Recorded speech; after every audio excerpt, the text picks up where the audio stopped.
Welcome to our webinar titled LTE Base Station Testing Basics, brought to you by Enritsu Company. My name is John Scarborough. I'm with Arden Media Company. Arden Media is the publisher of RCR Wireless News, in addition to the leading niche job boards, telecomcareers.net and itjobs.net. Today it is our pleasure to bring you a webinar from Enritsu Company. As most of you know, Enritsu has been a Tier 1 provider of communication solutions for more than 100 years.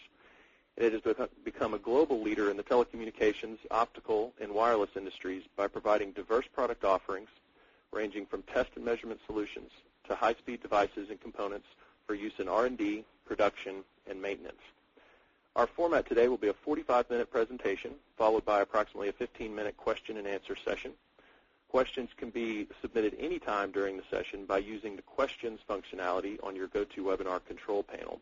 We encourage you to submit questions during the presentation, and Emilio will try to work through as many as he can at the end of the session. We do have a large group, and so we will do everything we can to get to as many questions as possible following the presentation.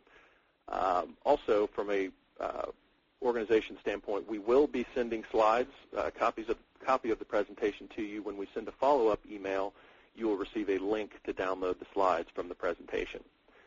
Emilio Franchi will be presenting on today's topic. Emilio is a Senior Product Manager in the Field Solutions Business Unit of Enritsu's Microwave Measurement Division. Emilio has more than 15 years of varied experience in the RF and microwave instrumentation arena, including base station testing, mobile testing, and network optimization for LTE, CDMA, TDMA, GSM, GPRS, Edge, and WCDMA networks. Emilio, welcome, and thanks so much for joining us today. Thank you, John, and welcome to everybody that's online. As John mentioned, today's topic is LTE Base Station Testing Basics, and I'm Emilio Franchi, Senior Product Manager at Enritsu Company. Just to go over the agenda, since LTE is relatively new to everybody, I'm just going to go over a brief, very high-level overview of LTE technology. Also go over some of the new terms and compare them to some of the 3G terms. Then I'll get into RF measurements, modulation measurements, and over-the-air measurements before we get to the question and answer session. To start off with, LTE uses OFDMA, orthogonal frequency division multiple access. Let me use my mouse. In 3G technology, you're usually having a single carrier transmitting either a WCDMA or CDMA 2000 signal. When we go to OFDMA or OFDM, you're actually going to be going to multiple subcarriers over the bandwidth of what's considered the carrier. For LTE, there are some variations, but what we've seen today is that most of the subcarriers are typically 15 kilohertz wide. So the idea with OFDMA is that you can have multiple users sharing the subcarriers. In traditional, let's say, WiMAX OFDM, you basically will have a single user using the subcarriers. So this makes it more efficient spectral use of the subcarriers for multiple users.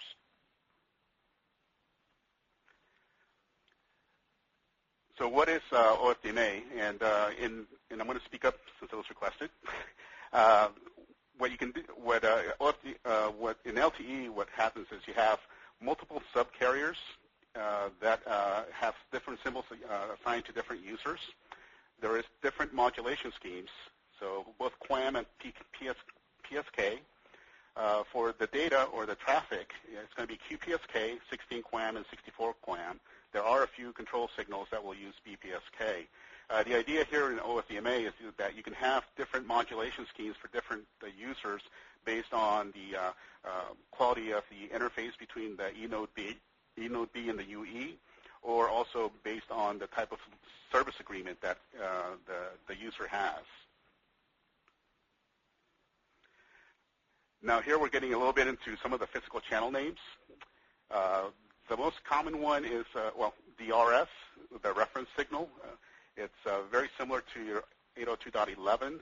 You can see it in the right here with, let me see if I can move my arrow here, in the blue. And actually, if you do the shaded sections, it's repeated 4 times. What I'm showing here, by the way, in the vertical domain is frequency. In the x-axis, horizontal domain, we're looking at time. I'm looking at specifically at one subframe of LTE subframe, it's 1 millisecond. So the RS and some of the other, the RS is repeated basically 4 times in a subframe. In the center, you're going to see your sync signals in yellow. You have your primary and secondary sync signals. You also will have your broadcast channel in pink. There is a format indicator channel that's also repeated in, for example, in the shaded area here, shown in blue and shaded in 4 more times.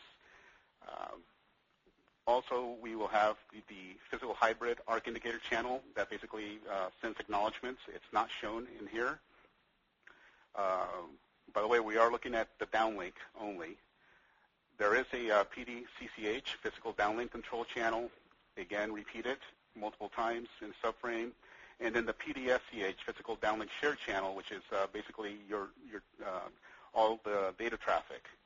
So that's all the green areas in multiple colors that you see over here. Now we're looking at a complete frame. So you see the multiple subframes. And it's just to give you it's a lot of data that comes in right now, a lot of new acronyms. But it's just to give you a little bit of a reference of how we're going to make these measurements. So you can see that the RS is repeated multiple times throughout. The sync is repeated in the first subframe and in the middle, the 5th subframe. And then the rest is basically the data. So each one of these is 1 millisecond, so the complete frame is 10 milliseconds.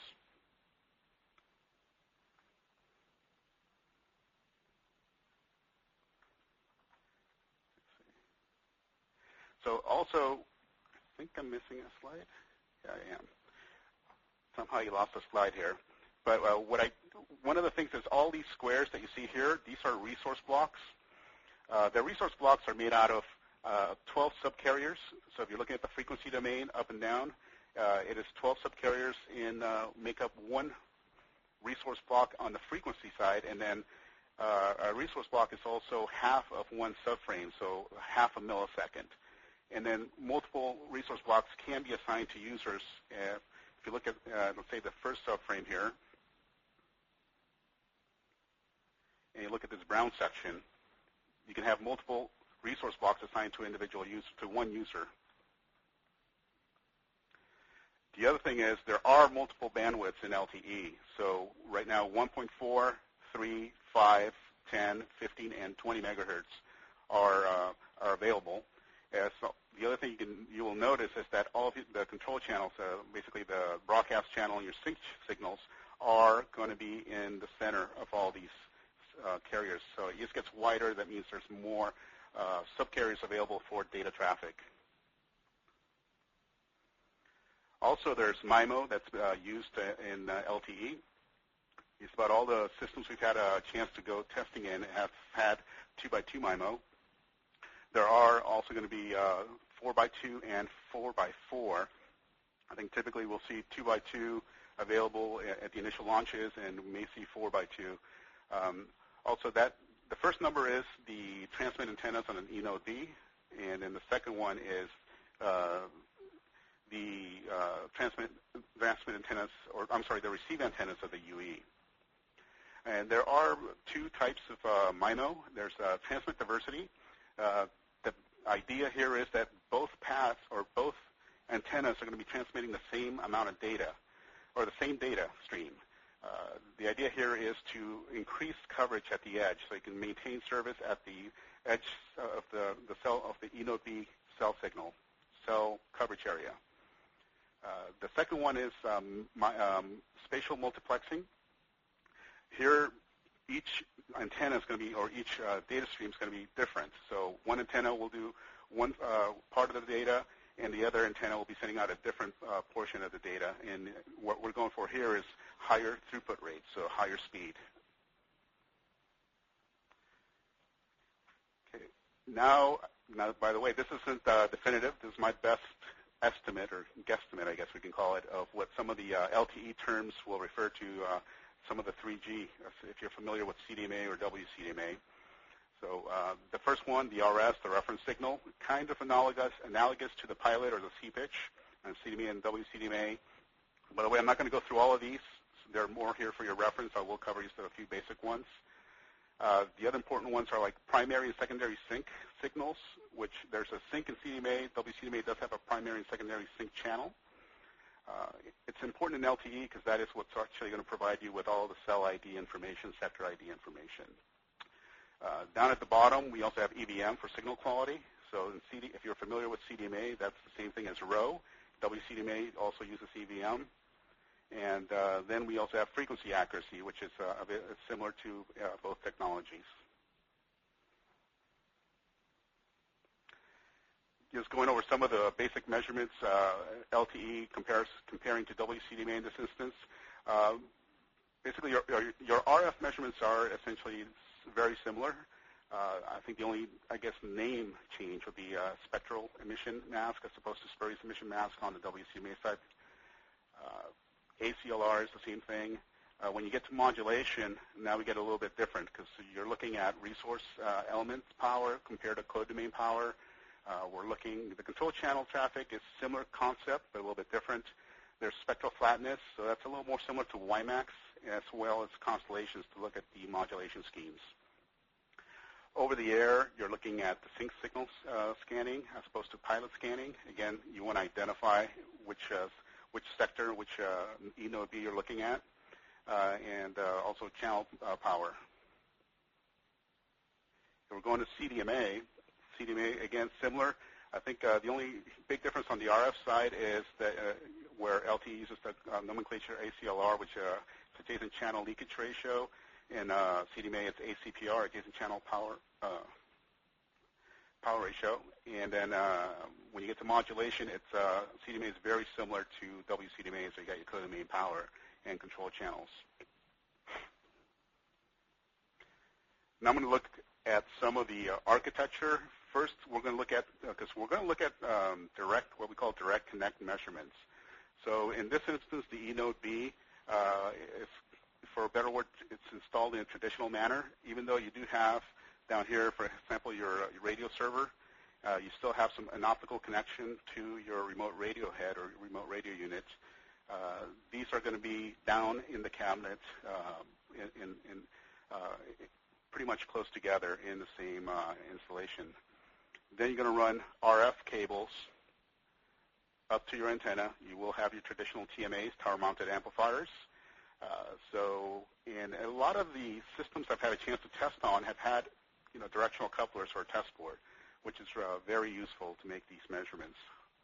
And that's going to vary depending on how, from carrier to carrier, and how they decide to install things. The other big change in this, and by the way, this scenario, we're looking at a 2x2 MIMO scenario. I'm looking at one sector, so there's actually 2 radios per sector. When you get all the way up to 4, you will have 4 radios you'll test for each sector. So when you're going into the testing, a lot of the basic tests that you've done before, so sweeping the cables, antennas, that is similar. You just have to do it twice as much in this scenario. Probably have to do some optical testing of the fiber optic cable. And then we're going to get into the RF now and modulation measurements.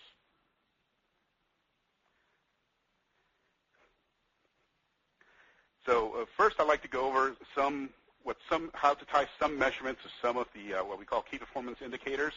So some issues that could happen. For example, if you look at the vertical column, we have the call sessions or data sessions where we have power shortage, resource shortage, interference. And on the top section, we have some of the measurements that can apply to these. So, for example, frequency error, which can be tied to downlink interference or radio link timeout, or EVM to resource blockage. So anytime you see in this table 2 X's, that tends to mean that is the most probable cause related to a performance issue. In this table, we have at the top some of what we can call field replaceable or fixable units.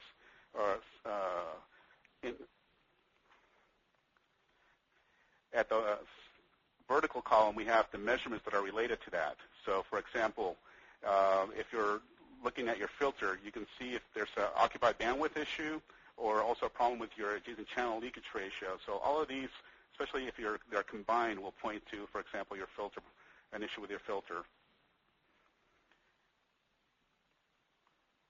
So again, these are just for reference. They're not definitive, but they're based on, I guess, a lot of years of experience from a lot of folks here.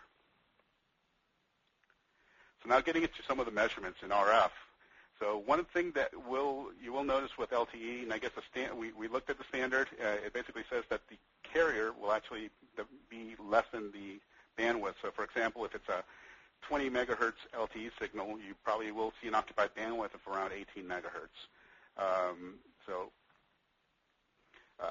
Again, this is just your typical RF measurement. You're going to have different bandwidths, again, from 1.4 to 20. You're going to be looking at basically looking for where 99% of the signal is to determine your occupied bandwidth. And on the right, we will show guidelines, also consequences, and common faults. I'll talk about some of these. But if you have an issue with occupied bandwidth, you can look at traditionally your filter or your multi-channel power amplifier. That's the MCPA, possible the channel cards. Looking at the adjacent channel leakage ratio, the guidelines that specify that your first and your second adjacent or alternate adjacent should be minus 45 dBc from the primary carrier. These will vary also, or the measurement has to adjust to the bandwidth that you are going to be using. So, for example, if you're using 10 megahertz for your carrier, the center will be 10 megahertz. Each adjacent will also be 10 megahertz wide, and that's where the power is measured within that bandwidth. Now, this one is also a good measurement for verifying your transmit filter, again, and the power amplifiers, as well as the channel cards and cable and connectors. The spectral emission mask, we basically say it looks closer at the signal than the ACLR, or adjacent channel leakage ratio measurement does, because instead of looking at bar graphs, we're actually looking at the spectrum, and just verifying that there are not spurious or spectral emissions from your transmitter.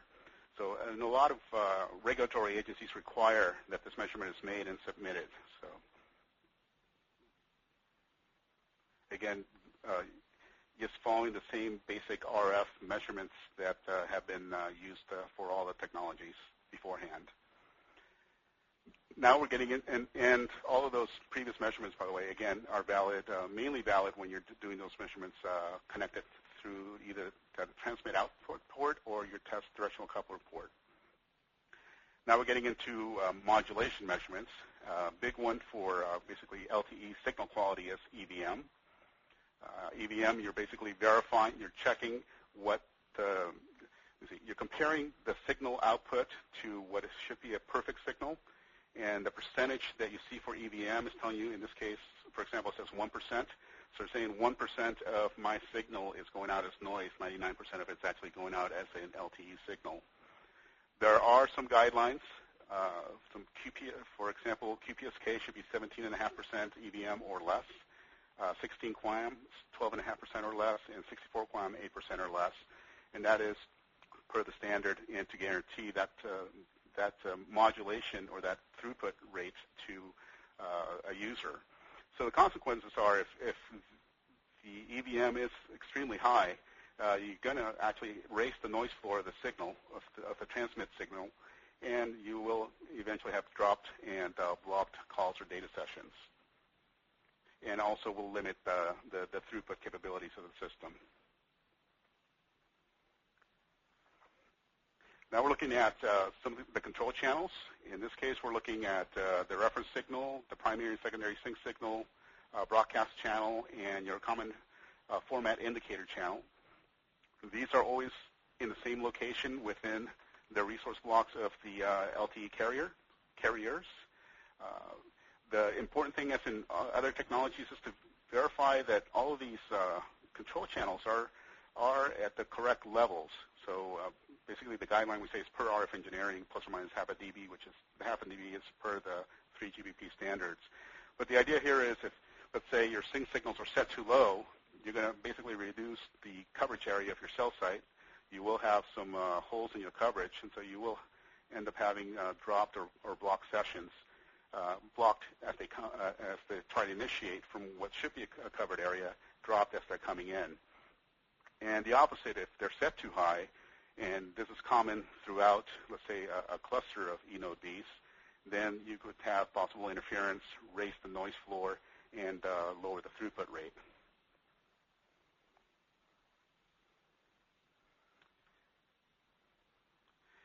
Another key measurement is frequency error. This is particularly really important for high-speed usage of the LTE network. I think we're seeing the market change where a lot of this is in some of this capabilities are being integrated into vehicles. They're available in high-speed rail. So the idea here is that you have to be within the guidelines. Here there are 3 guidelines as far as parts. We call for a wide area base station or BS 0.5 parts per million, for the local 0.1 part per million, and for the home 0.25. And the idea here is that if your frequency accuracy is really good, you will maintain sessions for higher speed. If it's off, then you're end up having with a higher call drop or call dropped and session drop rate. And again, as I mentioned, it's really related to higher speeds.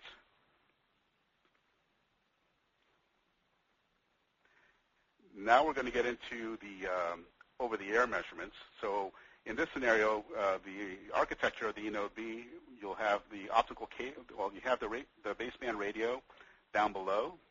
You'll have the optical cables going all the way up to the remote radio head. Typically, these are either going to be mounted at the top of a building or top of a tower. And then you will have a short RF cable, typically a jumper, from the remote radio head to the antenna. And this scenario, again, I am showing a 2x2 MIMO setup. So again, 2 radios per sector. I am showing a directional coupler if that's available. We'll have access to that if it's on top of a base of a building, but if in most common scenarios, it may be at the top of, say, a monopole or a tower, and you won't have access to that. So that's when you get into doing what we call over-the-air measurements. So some basic go-no-go health quality measurements of the eNode B while you're down below and not able to connect with a cable. So one of the things you want to do first is to verify that you're looking at the correct sector. So you want to get a line of sight with a sector. In this case, you're going to be looking at 2 antennas. It could be 4 if it's a 4x2 system. And identify, by measuring the sync signal, identify the cell ID and sector ID. And the other thing you want to verify is the dominance. So you will have multiple signals in the air from other sectors. You want to have at least 10 dB. With LTE, we're still investigating this. I think we're all learning. So as we go along, we'll make this we'll be updating this presentation. But typically you want 10 dB of dominance, or 10 dB, the signal you're looking at, you want it to be 10 dB or more stronger than the next strongest signal that you're looking to over the air.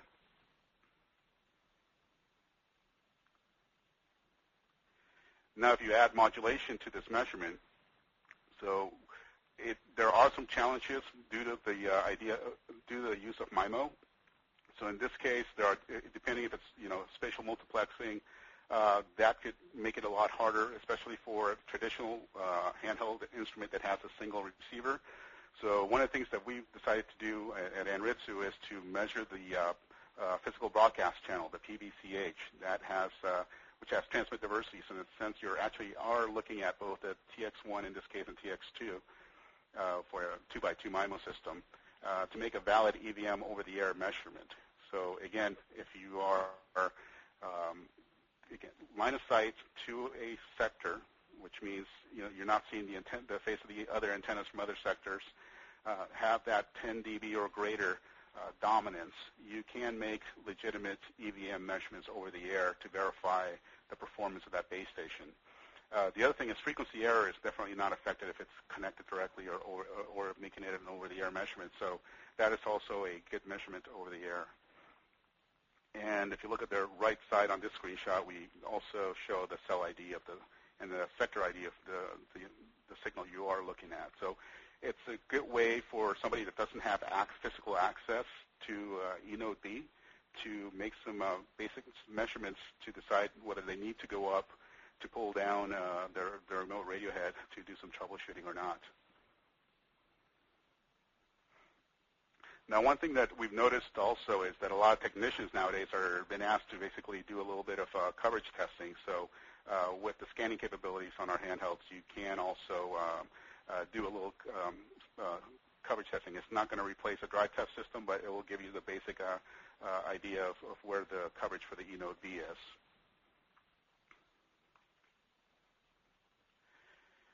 And then this is, if you've previously seen any of our troubleshooting guides for other technologies, we always have basically what we call a step-by-step matrix of, what is a good over-the-air pass-fail, and what's the process that you should go through. So at the very top, you can have your start, find the valid, what we call over-the-air spots. That is where you're going to be facing, getting that 10 dB or greater dominance of the signal. Or either, if you don't have what we call direct connect, so you don't have physical access to the eNode B. Run your measurements, see if they pass or fail. If they pass, you're done. If they fail, that's when you go in and troubleshoot the system.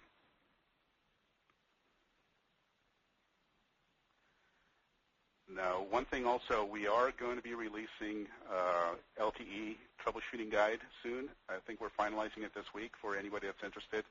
These can be loaded from the Anritsu website, and there is also an application note that is available from us if you're interested. This is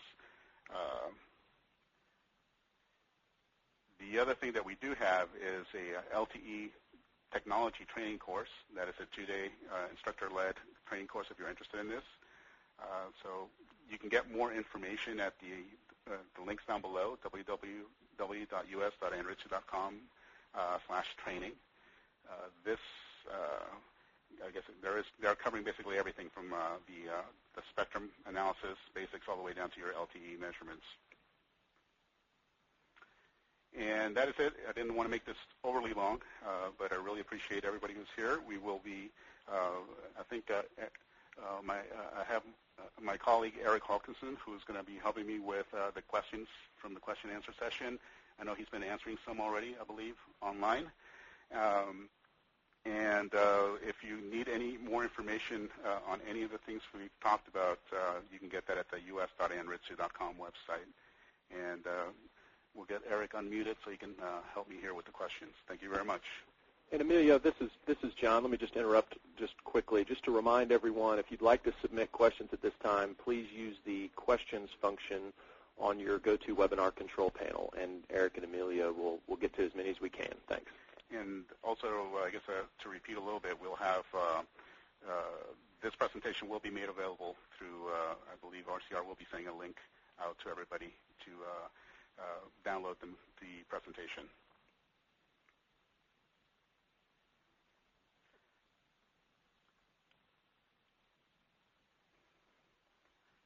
So give us a second here while we get to some of these questions. And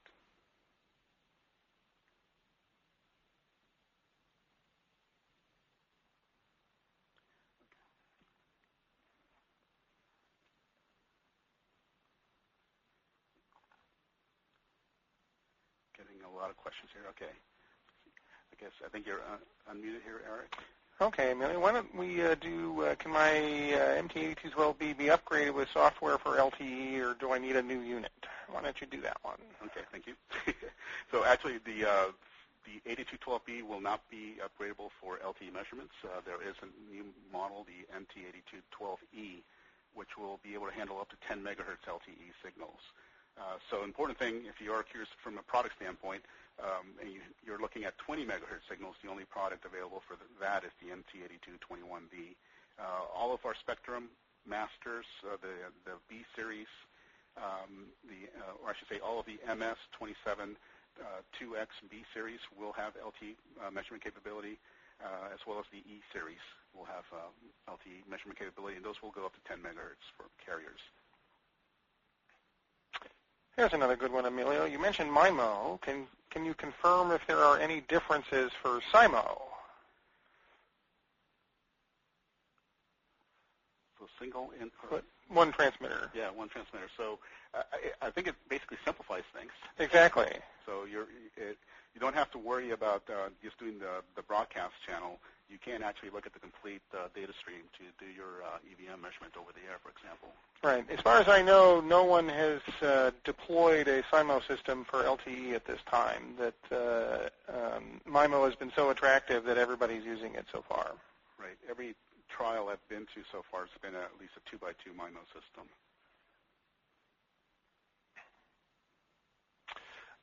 Do we have to have TMAs, or can LTE do without it? It can do without it if you've mounted the remote radio heads at close to the antenna.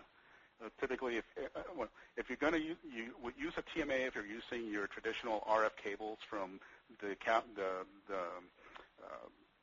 building below that houses all of your equipment up to your antenna. So, and it's really used for the receive signal, so you can increase the signal that's coming down the RF cable from the UE.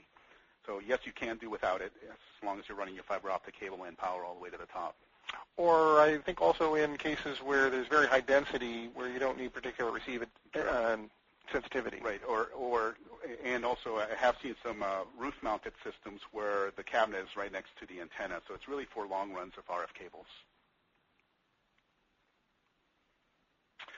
Here's a good one. Will this unit allow simple spectrum analyzer functions to view and investigate possible interference sources? The short answer is yes, it does have that capability.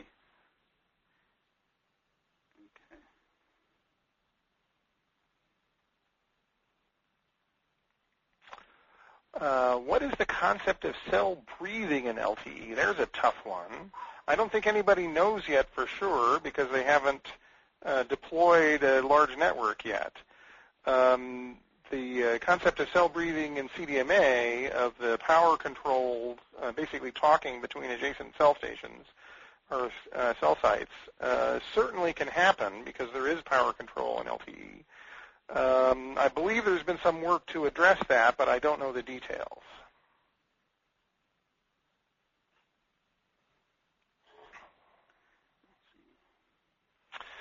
Here's a good one. Does Enritsu have an international presence like Pakistan, India, and Afghanistan? And the answer is yes. I do know at least in India, and I believe Pakistan also, and Afghanistan too.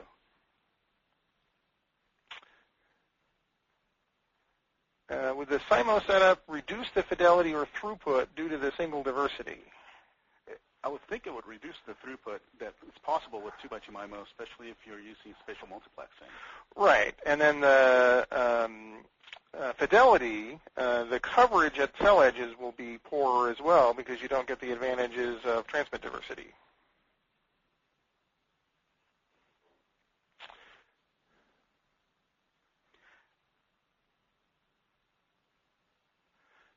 Please explain MIMO again, such as a 2x2 system. Is it referring to 2 transmitters and 2 transmit antennas? You want to address that one, Emilio?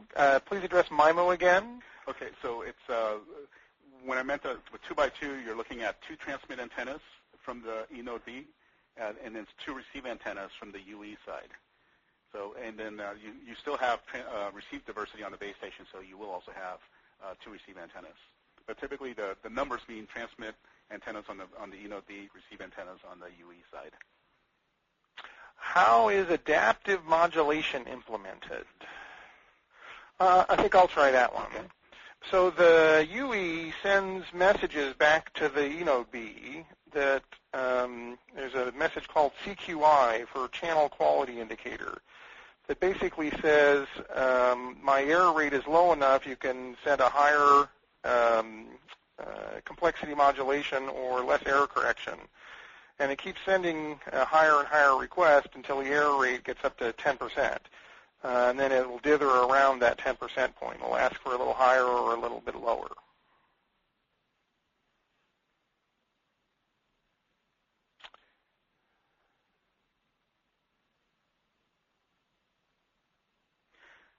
Okay, here's one. What is the actual bandwidth of LTE, like in CDMA 1.25 megahertz?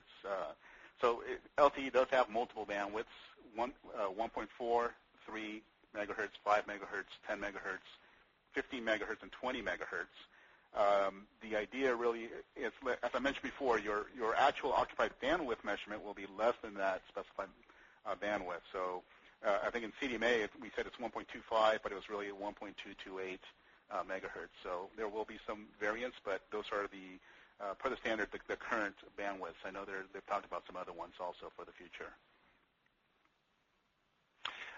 Here's an interesting one, and I've just been studying recently. Out of safety reasons, is it possible to extrapolate from the reference signal to the maximum power? There's a complexity in the system where the RF engineering team or the vendor can actually adjust the reference signal power to be pretty much any level they want. There is a message that reports that in the system. In the basic system, if the adjustment is set to 0 for a 10 megahertz channel, the difference between reference signal power and the channel power is 27.8 dB, and that's basically 10 log of 600, 600 being the number of subcarriers in a 10 megahertz channel. We're working on some documentation to explain this in more detail.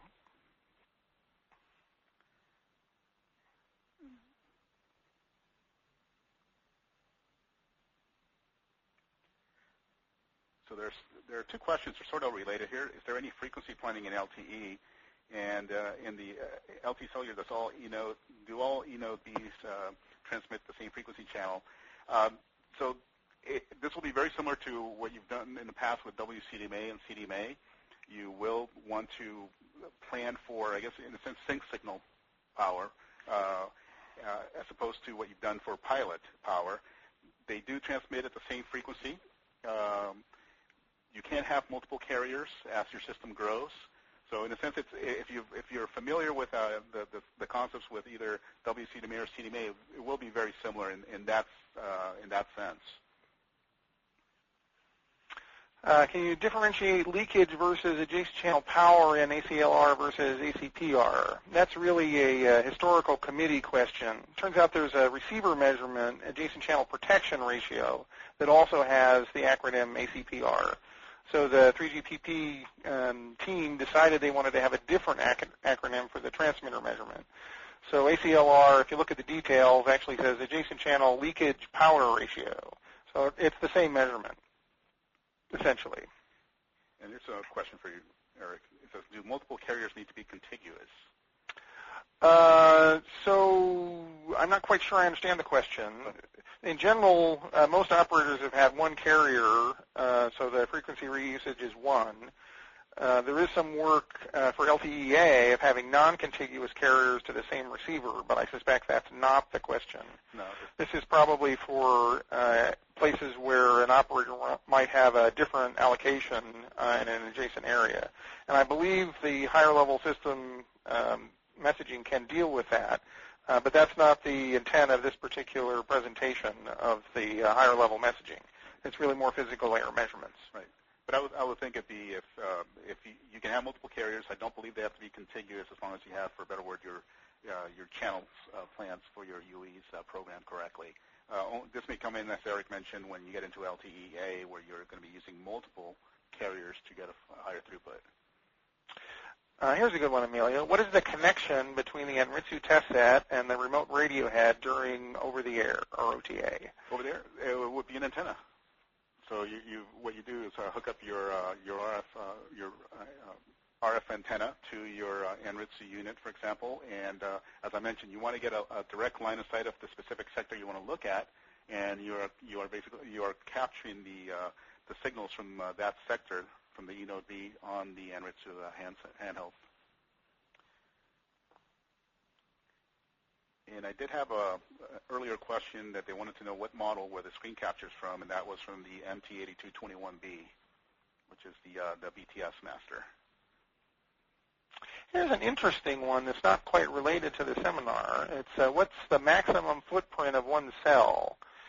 And in one sense, it's solely dependent on the power. However, part of OFDM is to use a cyclic prefix for dealing with multipath. And that's probably the real limit on the maximum footprint. That's several microseconds long. There actually are two choices for that. In general, people are using the standard version. There's also an extended cyclic prefix that allows close to 10 microseconds of delay spread, which means you can have several miles of distance without any problem. And here's a good question for you, Eric. At the top of the tower, the antennas, are the antennas only passive, or is there intelligence at the top? And that's independent of the standard. You could have antennas with remote down tilt, for example, but that really doesn't matter for LTE per se.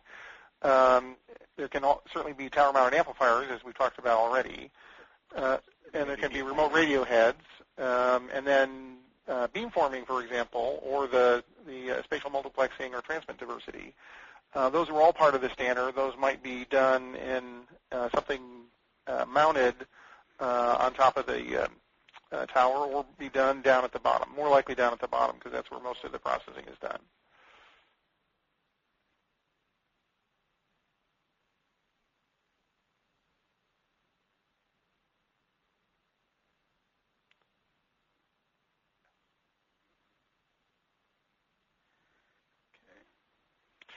And I see a thing here that says, can you repeat that last statement regarding reference signal compared to max power? Yes.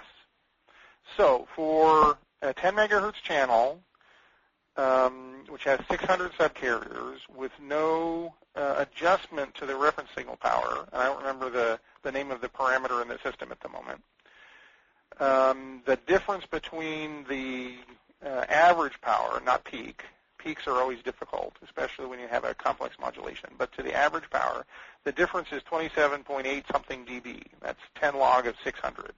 600 being the number of subcarriers. If it was a 5 megahertz channel, it would be 10 log of 300, so that would be 24.8 something dB.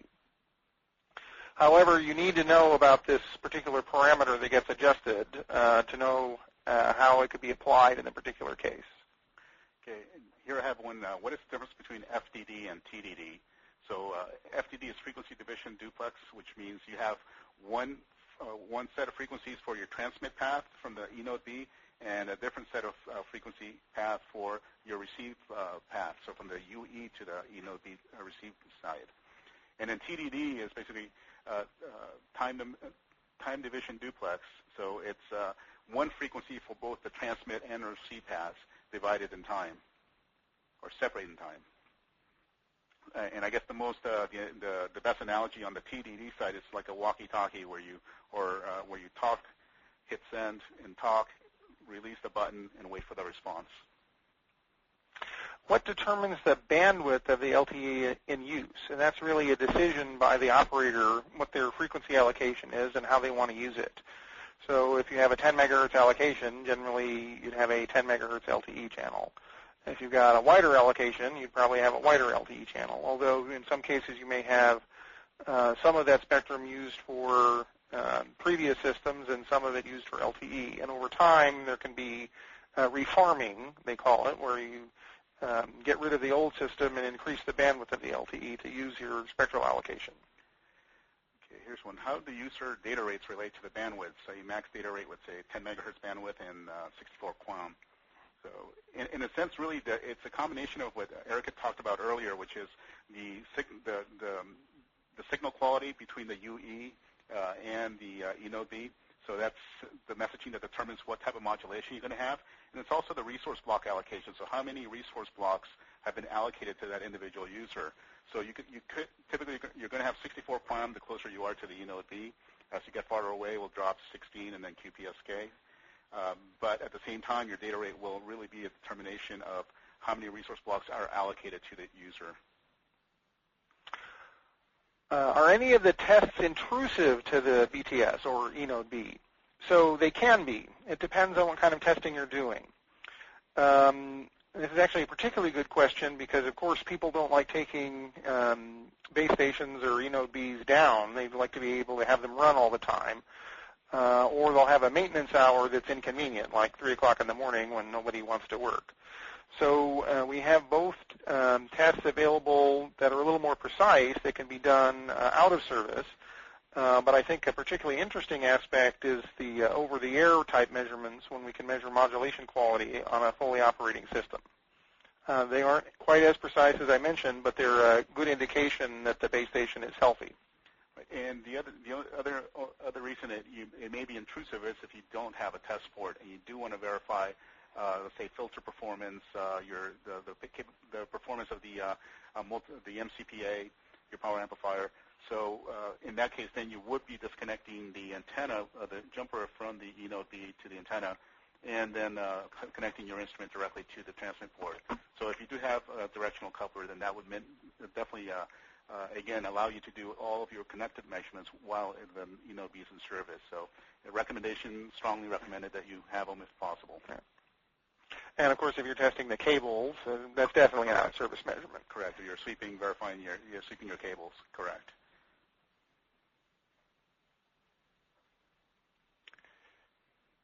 Will the BTS Master 8222 cover all gigahertz from 1.3 to 20 for LTE? So there are no frequency limits on the instrument for LTE measurements. The EBM of the instrument itself is checked at several frequencies, but we've done some characterization to show that it works at all frequencies.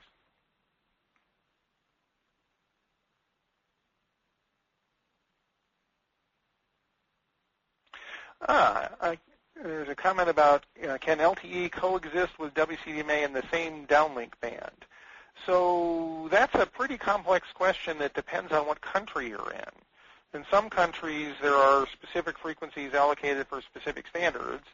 In other countries, there are not. So I can't speak on your particular country because I don't know the regulations there. But it could, if it's allowed. I think yeah. As long as that bandwidth is available, then there's no reason why you couldn't have them next to each other. Can't use the same exact frequency right. On the two of them. They would interfere with each other. Correct. Is it possible to receive and transmit at the same time using FDD and LTE? Yes. That's the point of FDD. Although the TDD systems are essentially at the same time because you're sending IP packets.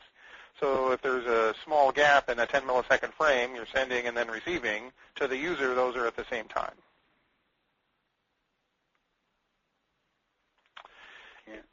Go ahead. In LTE, can the bandwidth differ from eNode B to eNode B?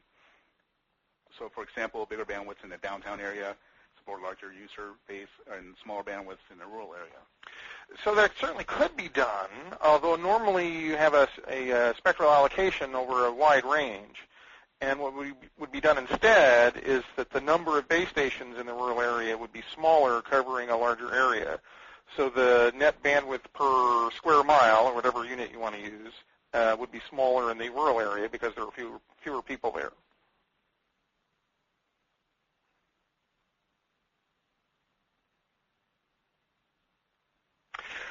Here's an interesting one. How would you answer someone that says LTE test equipment is not required since there is a power meter built into the eNode? Well, of course, there's always a question of who do you believe? Does the eNode B manufacturer have traceability like a test equipment company does? And how do you know if the power meter in the base station has failed? You really need some method of independent test. And some method of calibrating it. Plus, there are a number of other measurements besides power. Power is certainly a very useful measurement for setting the cell size.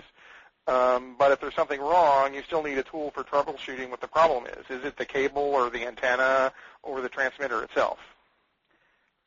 So it says, I got here, our test equipment covered all of the, all of the frequency ranges. So the MT8221B will go from basically, I think it's 10 megahertz up to 7.1 gigahertz. We can make all of the LTE measurements in between all those bands, for all the bands. And all of the other, the Spectrum Masters and the E-Series Spectrum Masters and the B-Series Spectrum Masters can also. And then we do go up to about, I think, 20 gigahertz, I should say, on the some of the Spectrum Masters. And somebody who has an MT8222A wanted to know if we support all of the bandwidths for LTE, and actually we support up to 10 megahertz on the 22A. As I mentioned before, the only unit that will go up to, will do the 15 and 20 megahertz LTE bandwidths will be the MT8221B BTS master. What is the typical power level of an eNode B? That, again, varies radically given allocations in different countries. The ones I've seen so far have all been 20 watts per transmitter. Yeah. And I got a question, will migration from CDMA 450 to LTE be possible? And I think that goes back to what we mentioned before, which is really depends, in the region you're in, if it's technology agnostic, it doesn't care what technology you're using, then the answer would be yes. If it's predetermined that you use a specific technology in a certain band, then the answer would be no. And also it would depend on how much spectrum the carrier has at 450, if it's available, if it makes it worthwhile to migrate to LTE. At the moment, I believe the 3GPP standard does not include any bands for 450, but they continue to add new bands. So I don't think there's any technical limitation that it couldn't be done. Because I think with WCDMA we went from 7 bands to I think we're up to like 19. Yeah, right. I think there's close to 30 in LTEA now, in Release 9. In Release 9, I should say. Here's an interesting one. What is the spatial isolation between the two antennas in a 2x2 MIMO eNode B? And that's a great example of a question where the answer is it depends. There does need to be some different set of multipath between, or two different channels between the two different antennas. But they can actually be physically mounted in the same housing and be cross-polarized. So it can be as little as 0, essentially. But for two separate antennas, you want several wavelengths. So for the lower frequency you have, the bigger the separation you want to have. There have been some papers written on the performance differences for different frequencies. I don't have references right at the moment. Okay, got a question here on somebody curious about when LTE services is expected to roll out fully in the U.S. Fully is it's an ongoing process, but I think you'll see some rollout by the end of this year by a couple carriers. 30 markets at least. Yeah, so we expect see about 30 markets. I think this will be an ongoing process with growth in 2011, 2012. So probably somewhere in the 2013-14 would be close to what we'd say fully. And reasonable coverage around the country, right. And, of course, one of the really interesting things about LTE is they've tried really hard to have a global standard so that it won't be just coverage around the U.S. There'll be pretty significant coverage around the world. And then somebody who has MT8221Bs with the vector signal generator wanted to know if we can generate an LTE signal. And that vector signal generator will allow you to generate up to a 10 megahertz bandwidth LTE signal. So it will allow you to do a 1.4, 3, 5, or 10 megahertz. What is the maximum users per sector? I think that's a great question to talk a little bit about the fact that LTE is an IP-based system, that it deals in packets. You don't have a nailed-up connection like you do in CDMA where you get a particular, say, Walsh code, and you can only get so many of those.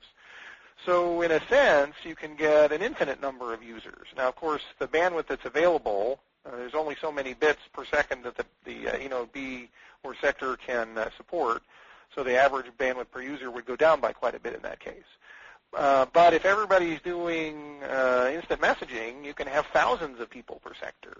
If everybody's watching a video at the same time in high definition, well, there's not going to be thousands of doing that. That might be a few tens of people at most.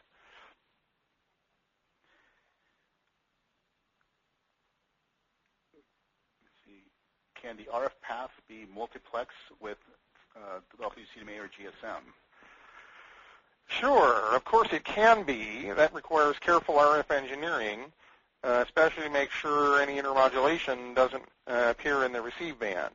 So I would say yes, but be careful. It's not a trivial thing to just go off and do without carefully considering the impact. Right, because if you do have, as you mentioned, intermodulation, then you will take a hit on your receive path, typically by a higher noise floor, which will limit your capacity. Is there power control in LTE like CDMA? Yes. It's part of the adaptive modulation. Let's see. I guess So what bandwidths are most carriers using below 10 megahertz? Well, right now we've really gotten, there's really just trials, and I think the one that we've seen has been 5 megahertz. So there have been several announcements as well. 10 megahertz is very common. There are some 20 megahertz bandwidths opening up in some countries in Europe, although we haven't actually seen an operating 20 megahertz system yet. We've seen some announcements using, I think, every bandwidth in various countries. There have been some in the U.S. at 1.4, 3, and 5.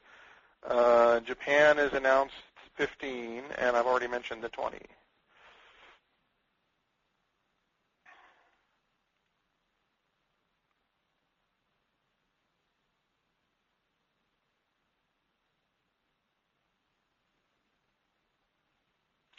Has there been any testing done to determine the typical amount of users per sector? I think that's similar to the question I was just answering about the maximum number of users.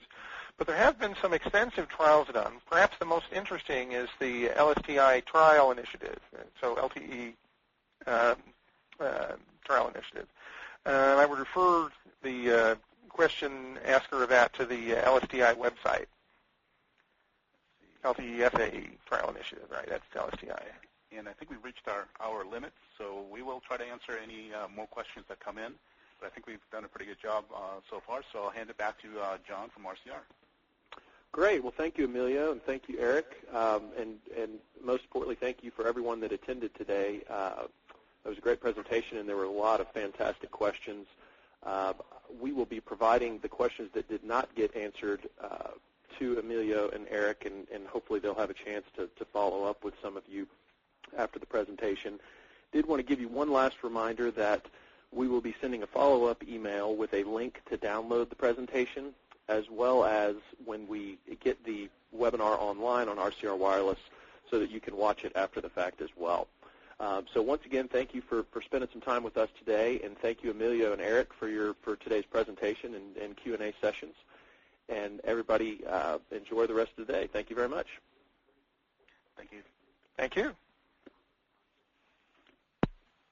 Okay. Hey, John?